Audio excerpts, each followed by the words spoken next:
I cannot remember the lick. What was it? It was... There we go. Licks, licks, licks, and more licks. All you see on the internet are lick packs here. Buy this 100 best blues licks. What about the metal licks? The essential minor pentatonic licks. I made one of those. So, what are licks? What are you supposed to do with them?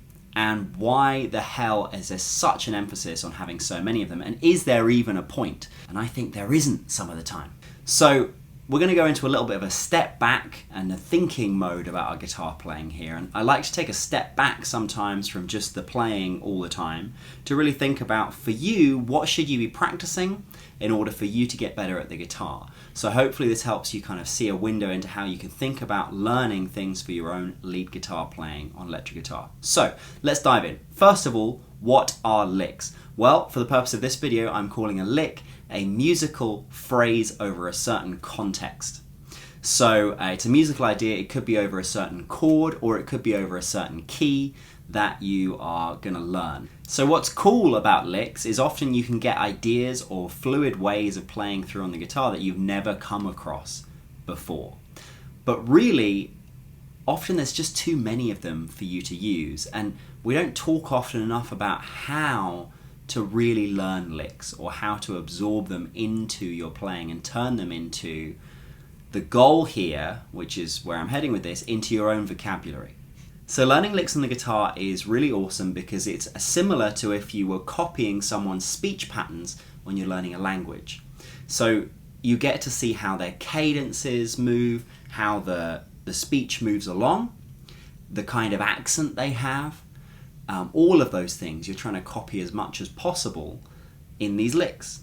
And I realize that was a bit of an analogy, but when you're doing licks, you're trying to kind of see a window into someone else's guitar playing. And that pushes you out of the confines of if you've been learning scales or triads or any of the other things that are important for your fretboard knowledge.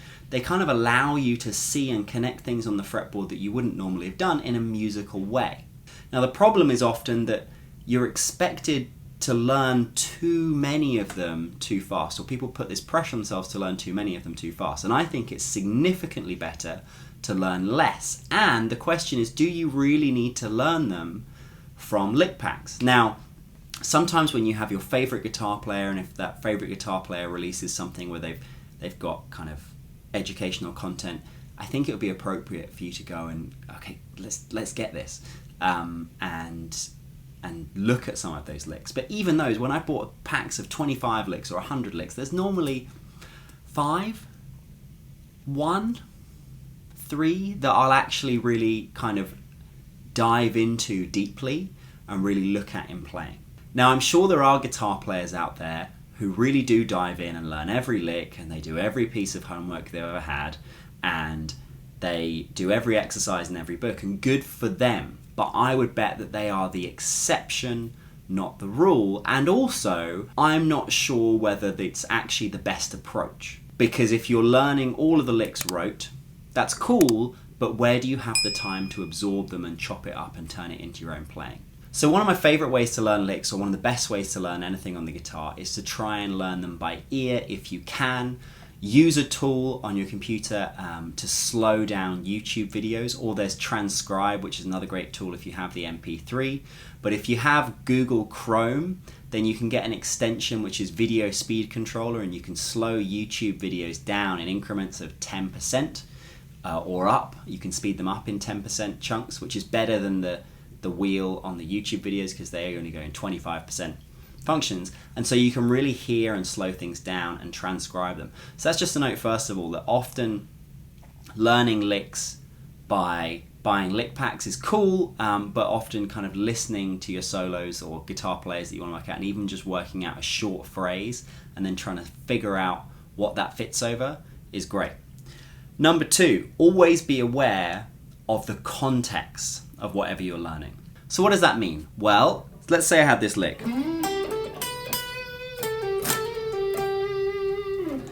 That lick's in E minor pentatonic.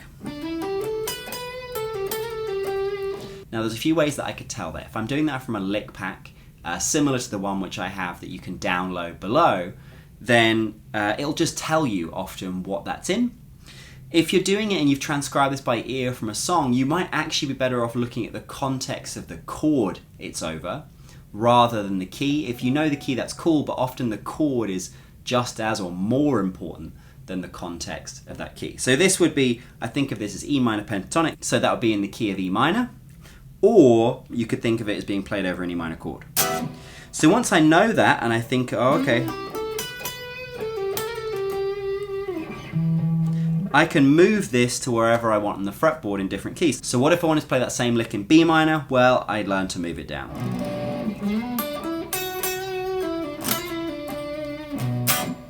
So any lick that you ever learn on the guitar, you want to get comfortable moving around keys that you're in. That's like rule number one. You can't just learn anything in one key. And the same rule goes for if you've taken all that time to learn a Guns N' Roses solo, you better take out some of those licks and start trying to work out, okay, what key's this in or what chord's this over, and can I shift this to a different key?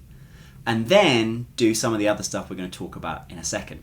So idea number 2 is working out how you can get in and out of licks. So if you've taken all this time to learn a lick, if you want it to appear in your improvising, it's learning how to get in and out of the lick smoothly and do that in your practice. That's a good idea.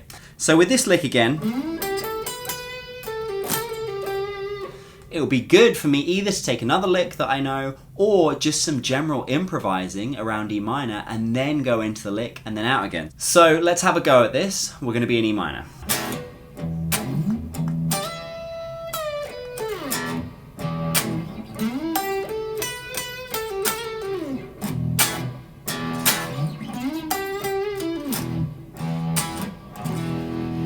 Okay, so trying to work it in, and that was a bit of a hairy example that we had there, but trying to work it in between already improvised ideas is really important for trying to absorb that into your playing and also remember what you're playing. So part of the outtakes you didn't see was I just forgot what that lick was, and that's on me for not choosing a real lick that I would normally play. But there's also a part of that where when you're learning something new, it takes time to absorb that into your playing and to remember what it was. So actually that part of it's quite real. Oh, what was it? So you have that pause in your brain often when you're learning a new lick, trying to remember how to get in and out of it. And I think it's important to go through that in your room at home, not when you're trying to play with some other people. You're not trying to remember licks then, you just want to play at that point. So my next piece of advice when it comes to learning licks is trying to take that lick and chop it up into pieces and really examine the portions of that lick just as 2-note chunks or 3-note chunks, and you can even turn that into its own larger sub-phrase. So if I take that lick that I was playing before, so okay, so I've got the first 2 notes that I can start even my solo with.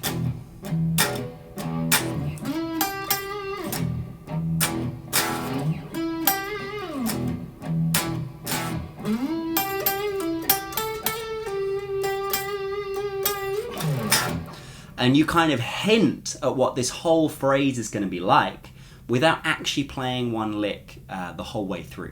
So I think this is a great way to make one lick last for whole sections of solos, is you play a couple of notes from it, you dance around the next few notes, and then at the end of it, you reveal magically what the whole lick actually sounds like, and suddenly the ear is prepared for it and it feels like it all made sense. So you can get a lot of mileage out of just one lick being fragmented up and improvised around even within that lick. So if I play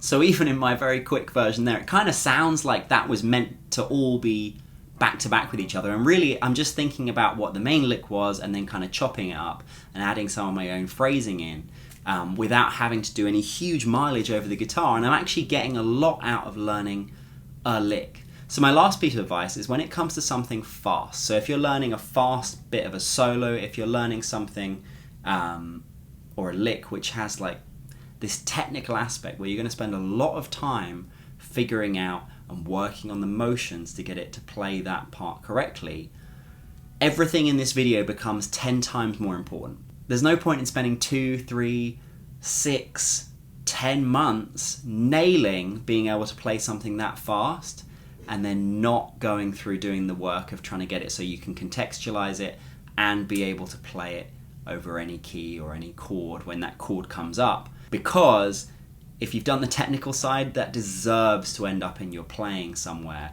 but it doesn't happen automatically. You can learn fast thing after fast thing after fast thing after fast thing and never have any of it really appear in your improvising unless you do the work to connect it really to the rest of your playing. Thanks for watching. If you got anything out of today's session, please join us on my journey to 2,000 subscribers and hit the subscribe button and leave me a like. I love hearing any feedback that you've got on the stuff that we're working on here. I'll see you next time. I do videos every Thursday and Saturday. Thanks, guys.